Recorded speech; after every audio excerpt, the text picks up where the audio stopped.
जय श्री कृष्णा, जय राधे राधे। आप सभी को मेरा जय श्री कृष्ण। आज माघ महात्म का पंचम अध्याय। आप सभी को मेरा जय श्री कृष्णा, जय राधे राधे। दत्तात्रेय जी की सेवा में एक बार महिष्मती नगरी का राजा सहस्त्रार्जुन उपस्थित हुआ। उसने भगवान दत्तात्रेय जी को दंडवत प्रणाम करने के बाद विनय पूर्वक कहा कि हे प्रभु, आप समस्त योगियों में श्रेष्ठ हैं। आप समस्त योगियों में सर्वश्रेष्ठ हैं। आप साक्षात परमात्मा स्वरूप हैं। आपने कृपा करके सभी धर्मों की मुझको जानकारी दी है। आज आप मुझे माघ मास स्नान फल की जानकारी देने की भी कृपा करें। महिष्मती के धर्मपरायण राजा सहस्त्रार्जुन की यह प्रार्थना सुन करके दत्तात्रेय जी बोले कि हे नृप श्रेष्ठ, आपसे पहले यह प्रश्न देव ऋषि नारद जी ने भी ब्रह्मा जी से किया था। इस प्रश्न के उत्तर में ब्रह्मा जी ने नारद जी से जो कुछ कहा वह सब मैं अब आपको सुना रहा हूं, बता रहा हूं तुम्हें। तो ब्रह्मा जी ने कहा था कि हे नारद, सभी मासों में, महीनों में सर्वश्रेष्ठ माघ मास में भक्ति भाव और श्रद्धा सहित दान तथा पूजन करते हुए जो माघ स्नान नहीं करता उसका जीवन व्यर्थ है। जो भक्ति भाव से श्रद्धा सहित दान व पूजन नहीं करता उसका जीवन व्यर्थ है। जिसने माघ मास स्नान नहीं किया, जिस प्रकार सूर्य के प्रकाश से दिन होता है, चंद्रमा से रात्रि की तथा तारों की शोभा होती है और दीपक से घर की शोभा होती है, वैसे ही माघ मास के स्नान के फल से जीवन सुशोभित तथा प्रकाशित होता है।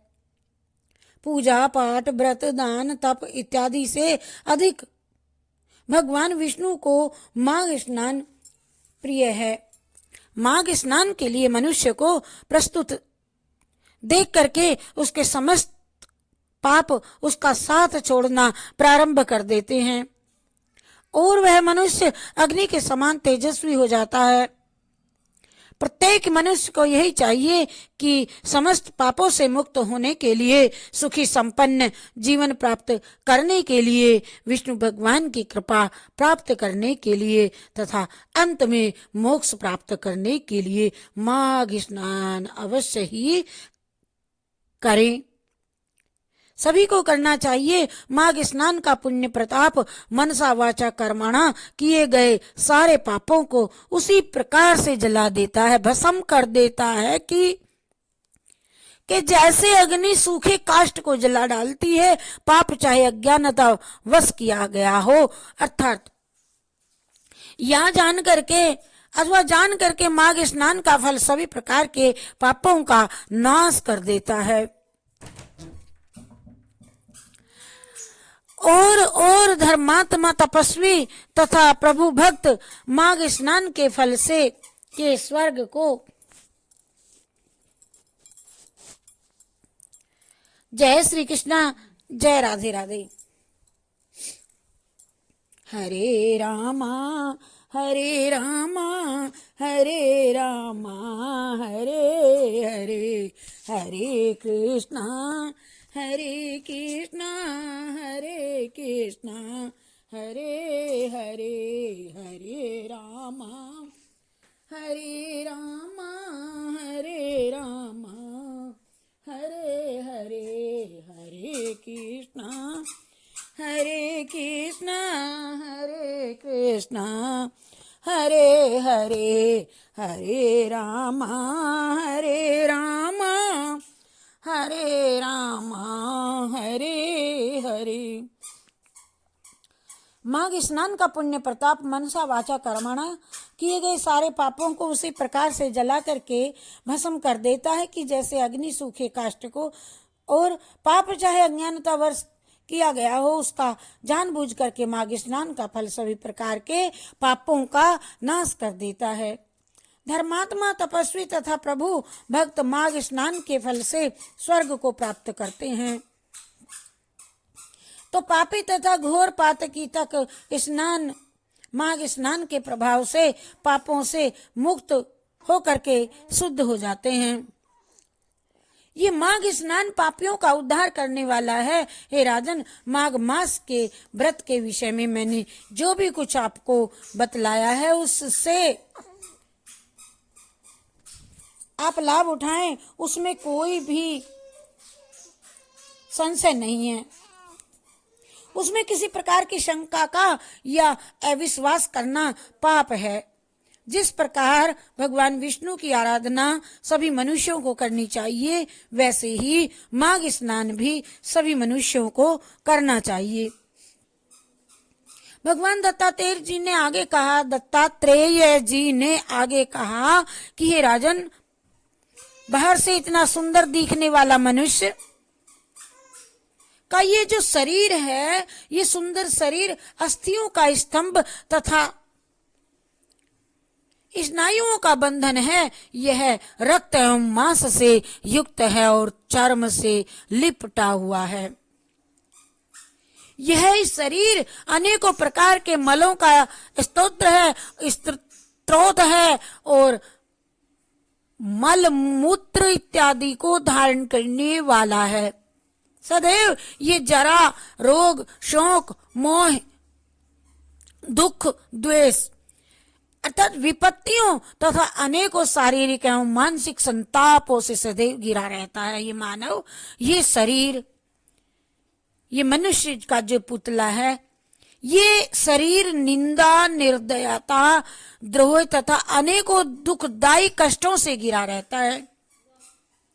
इस शरीर की स्वभाव से ही अधर्म और पाप की ओर रुचि तथा प्रवृत्ति रहती है।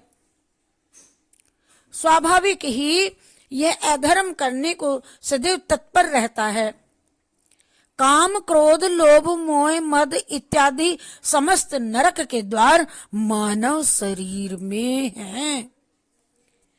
और वासनाओं एवं इच्छाओं में डूबे रहना तथा ईर्ष्या करना इस मानव शरीर का स्वभाव है। मृत्यु के बाद ये मानव शरीर नष्ट हो जाता है, इसे जला दिया जाता है, इसका अर्थात इसको भूमि में दबा दिया जाता है अथवा जल में प्रवाहित कर दिया जाता है। यदि यह ना किया जाए तो शरीर में कीड़े पड़कर इसे नष्ट कर दिया करते हैं, या ये जानवरों, पशु पक्षियों, कुत्ते, चील, कौवे, गीध, सियार आदि इत्यादि इत्यादि का ये भोजन बन जाता है। यह शरीर ऐसे इस अक्षण भंगुर शरीर को पाकर के मनुष्य पता नहीं कितना मद में मदांध हो जाता है और जो अनेकों प्रकार के पाप कर्म करता रहता है, यह निस्दिन। इसीलिए बुद्धिमान मनुष्य का ये कर्तव्य है कि इस अक्षण भंगुर शरीर को पाकर के माघ मास में स्नान आदि शुभ कर्म अवश्य करे। मनुष्य का ये धर्म है कि वह दान, तप, भजन, व्रत, उपवास आदि शुभ कर्म करके अपने इस लोक और परलोक को भी संवारने की चेष्टा करे। और जो यह ऐसा नहीं करते हैं, वे अपने लोक परलोक दोनों ही को बिगाड़ते हैं और नरकों में जाकर के यातनाएं भोगते हैं। जीवन का सार तत्व समझाते हुए दत्तात्रेय जी ने आगे कहा कि हे राजन, विष्णु भक्ति से हीन ब्राह्मण को मृतक समान ही समझना चाहिए। जो ब्राह्मण विष्णु भक्ति नहीं करता, उसको मृतक के समान ही समझना चाहिए। विष्णु भक्ति से रहित मनुष्य कीट पतंगे के समान है, इसका जन्म लेना व्यर्थ ही जाता है।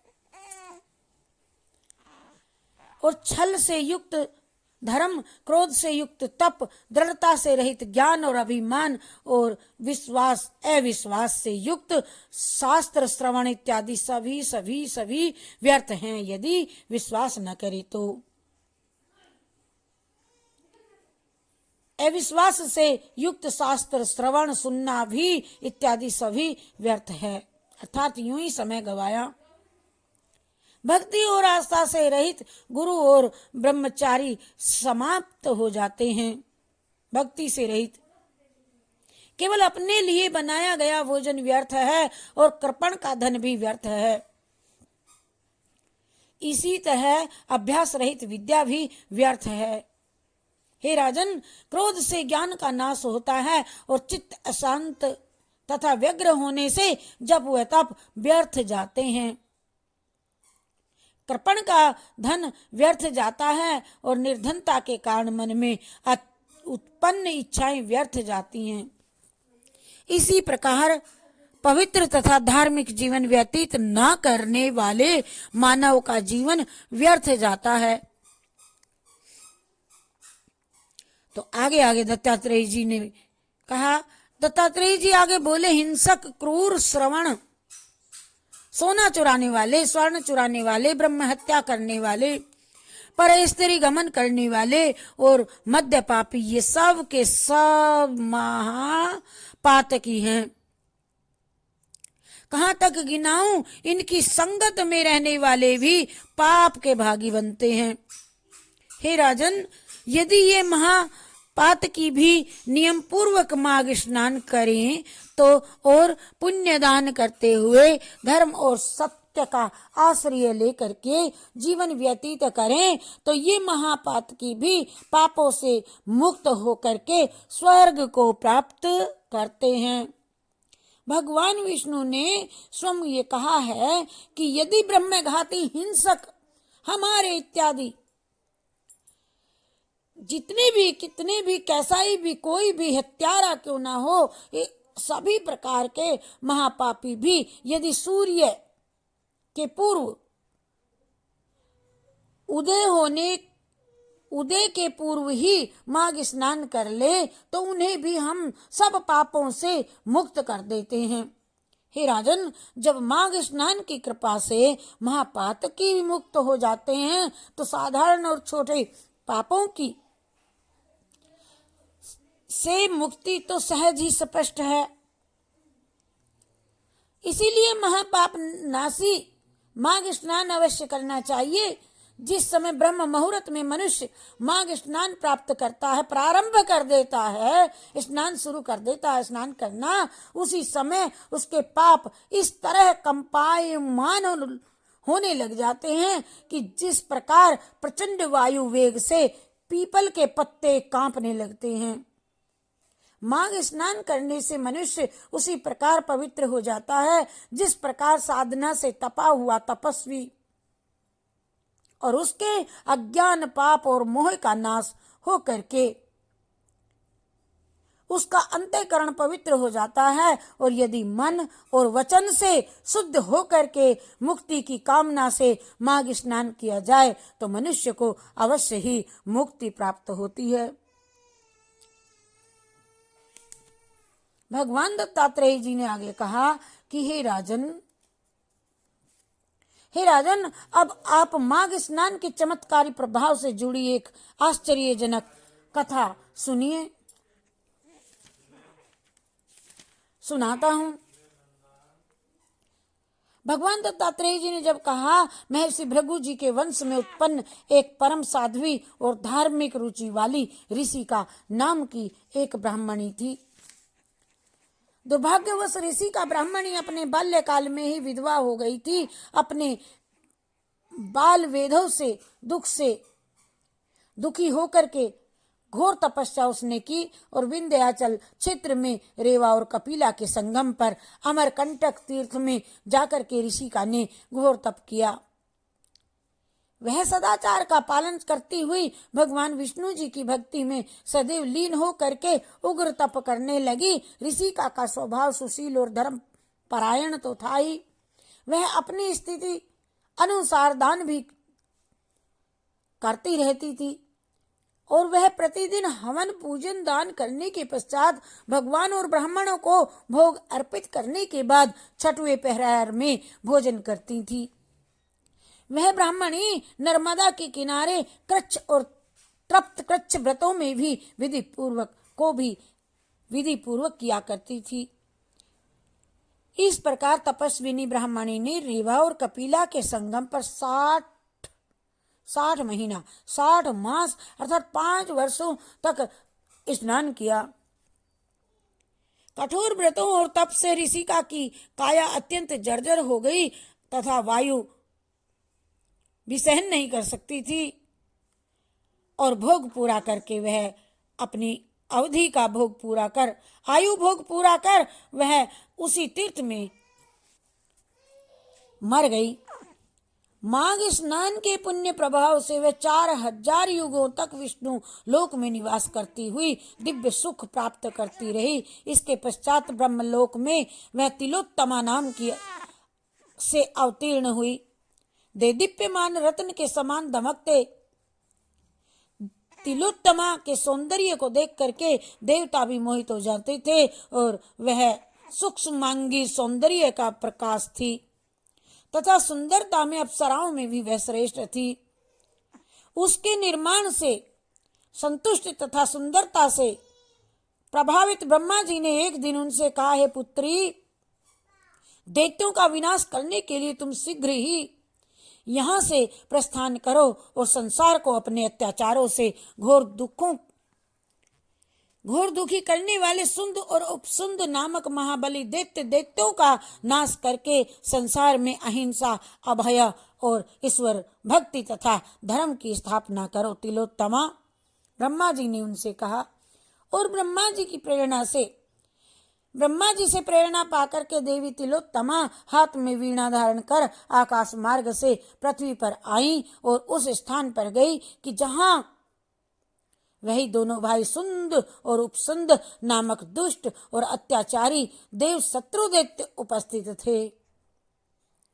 वहां आकर के उस देवी तिलोत्तमा ने रेवा के पवित्र जल में स्नान करके दिव्य भड़कीले सुंदर लाल रंग के वस्त्रों को धारण किया और इसके पश्चात तिलोत्तमा ने वीणा बजाना प्रारंभ किया और इसके साथ ही उसके नूपुर भी गतिवान होकर के मधुर शब्द करने लगे। उसके कंठ में सुंदर श्वेत मोतियों की माला तथा कानों में कुंडल थे और जूड़े में चमेली के सुंदर सुगंधित पुष्प शोभायमान थे। देवी तिलोत्तमा अशोक वृक्ष के नीचे बैठ करके वीणा बजाने लगी और साथ ही उन्होंने मधुर स्वर में गायन भी प्रारंभ कर दिया। सौंदर्य और संगीत की देवी तिलोत्तमा को अशोक वन में गायन वादन करते देख करके सुंद उपसुंद के सैनिक आश्चर्यजनित रह गए। जब वे आश्चर्यचकित हुए तब उन्होंने जाकर के दैत्यराज को बताया। वे कुछ समय तक मुग्ध होकर के उसे देखते रहे और फिर अपने स्वामी दैत्यराज को सूचना देने के लिए दौड़ पड़े। अपने स्वामी के पास पहुंच करके दैत्य अनुचरों ने विनम्र निवेदन किया कि हे महाबली, आज हमने अशोक वन में एक अति सुंदर देवी देखी है। वह कामदेव की पत्नी रति से भी अधिक रूपवती है और उसकी सुंदरता दिव्य व असाधारण है। निश्चय ही वह रूपवती स्त्री तीनों लोकों में सर्वश्रेष्ठ है। हम तो ये नहीं जानते कि वह अप्सरा है या यक्षिणी अथवा नाग कन्या है। वह सुंदरी यहाँ पर आई कहाँ से? ये देखो, यहाँ से कुछ ही दूरी पर अशोक वन में विराजमान है वह। कृपया स्वयं चल करके उस सुंदरी को देखिए, उसे देखते ही आप चकित रह जाएंगे। चलिए। अपने अनुचरों द्वारा अज्ञात सुंदरी की प्रशंसा सुन करके वे दोनों दैत्यराज सुंद मद्यपान त्याग करके उठ बैठे और दोनों दैत्यों ने अपनी अपनी लोहे की गदाएं कंधे पर रखी तथा तीव्र गति से चलते हुए उस स्थान पर जा पहुंचे जहां वह देवी तिलोत्तमा उन दैत्यों का वध करने के लिए पहले ही से विराजमान थी, ब्रह्मा की भेजी हुई। दोनों दैत्य देवी के समीप आकर के खड़े हो गए और उस समय मद्यपान के प्रभाव से दोनों ही दैत्य उन्मत्त हो रहे थे। उन्होंने देवी तिलोत्तमा से कहा, हे सुंदरी, तुम सुंदरता में अद्वितीय हो और स्त्री रत्न भी तुम हो, और हम दोनों भाई हैं, भाई दोनों, बल और शक्ति में हम अजय हैं, और हम ये चाहते हैं कि हम दोनों में जिसे तुम चाहो अपना पति स्वीकार कर लो। हमसे श्रेष्ठ पति पाना तुम्हारे लिए दुर्लभ है। और दैत्यों के ऐसे दर्पपूर्ण वचन सुन करके देवी तिलोत्तमा उन पर कटाक्ष कर उन्हें मुग्ध और सम्मोहित करती हुई बोली कि हे दैत्यों, अरे पहले ही इसका निर्णय होना चाहिए कि तुम दोनों में कौन अधिक बलवान है। तुम दोनों में जो अधिक बली होगा मैं उसी के साथ विवाह कर लूंगी। दोनों ही दैत्य स्वभाव से क्रूर तथा कामी तो थे ही। देवी की सुंदरता ने उन्हें बुरी तरह भ्रमित और वासना पीड़ित कर दिया था। दोनों अट्टहास कर चिल्लाए, मैं महाबली, मैं हूं महाबली। इसके साथ ही वे दोनों अपनी लोहे की गदाएं लेकर के एक दूसरे पर पहाड़ की तरह टूट पड़े। थोड़ी ही देर में दोनों एक दूसरे के प्रहारों से घायल होकर के रक्त से लथपथ हो गए और फिर भी भयानक प्रहार करते हुए लड़ते रहे और लड़ते लड़ते ही दोनों परस्पर प्रहारों से जब घायल हुए होकर के घायल मर गए। उन दोनों को मृत देख करके दैत्य सेना में हाहाकार मच गया। दैत्यगण कहने लगे, ये साक्षात मृत्यु की तरह काल रात्रि रूपी देवी है तो कौन है? अक्षण भर में ये क्या हो गया? अब इस देवी का सामना कौन करेगा? इस प्रकार कहते हुए समस्त दैत्य पाताल लोकों को चले गए और दैत्यों के पलायन के पश्चात देवी तिलोत्तमा 10 दिशाओं को प्रकाशित करती हुई आकाश मार्ग से ब्रह्मलोक में लौट गई। ब्रह्मा जी के पास पहुंच गई और वहां जाकर के ब्रह्मा जी के सामने जब उपस्थित हुई तो ब्रह्मा जी ने देवी तिलोत्तमा को अपने सम्मुख आया देख करके आनंद से पुलकित होकर के कहा, हे देवी, आपके इस अलौकिक कार्य में मैं अत्यंत प्रसन्न हूँ। मैं प्रसन्न हो करके आपको सूर्य के रथ में स्थान दे देता हूँ। जब तक सूर्य देव रहेंगे तब तक आप अनेकों दिव्य आनंदों का भोग करती हुई सूर्य देव के ही साथ में रहेंगी। और ये कथा सुनाने के पश्चात दत्तात्रेय जी ने आगे कहा कि हे राजेंद्र, सहस्त्रार्जुन माघ स्नान के पुण्य प्रताप से ही पूर्व जन्म की वह ब्रह्मणी ऋषि का अभी भी अप्सराओं में श्रेष्ठ बन करके सूर्यलोक में माघ स्नान का फल आज तक भी भोग रही है। अतएव परम गति चाहने वालों को माघ स्नान अवश्य करना चाहिए। इसके करने के बाद मनुष्य के लिए कोई धार्मिक पुरुषार्थ शेष नहीं रह जाता। दक्षिणा सहित किए गए माघ स्नान की समानता यज्ञ भी नहीं कर सकते हैं।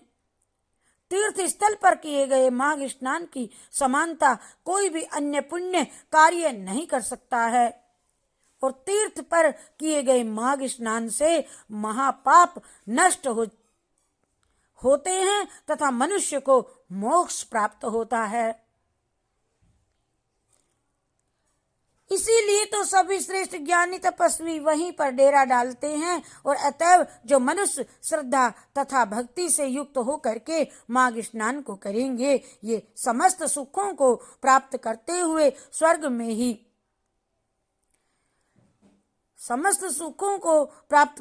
स्वर्ग में भी दिव्य सुखों को भोगेंगे। और जो मनुष्य इस अध्याय की कथा को प्रेम से सुनेंगे और वर्णन करेंगे, वे भी समस्त पापों से मुक्त होकर के स्वर्ग और ईश्वर की विशेष कृपाएं प्राप्त करेंगे। उन्हें परमात्मा की परम भक्ति प्राप्त होगी। हरि शरणम हरि शरणम हरि शरणम हरि शरणम हरि शरणम हरि शरणम हरि शरणम हरि शरणम। इति पदम पुराणे माघ महात्म्ये पंचमो अध्याय समाप्त। आशा करती हूँ कि आप सभी मेरे इस माघ मास की कथा का श्रवण करेंगे और पुण्य के भागी बनेंगे। जय श्री कृष्णा, जय राधे राधे। जय श्री कृष्णा, जय राधे राधे।